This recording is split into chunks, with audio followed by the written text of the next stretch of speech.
Putin actually sent a draft treaty that he wanted NATO to sign to promise no more NATO enlargement.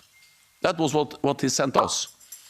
And that was a precondition for not invade Ukraine. Of course, we didn't sign that.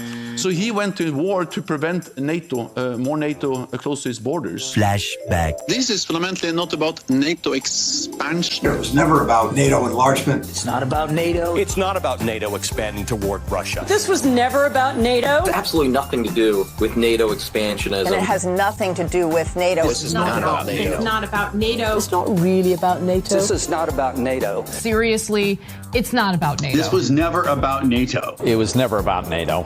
Let's be honest. This doesn't have anything to do with NATO. Nothing to do with NATO at all. Yeah, he's claiming it's like security purposes, but we can see the clear reason. But NATO is not the reason. This is not about NATO expansion.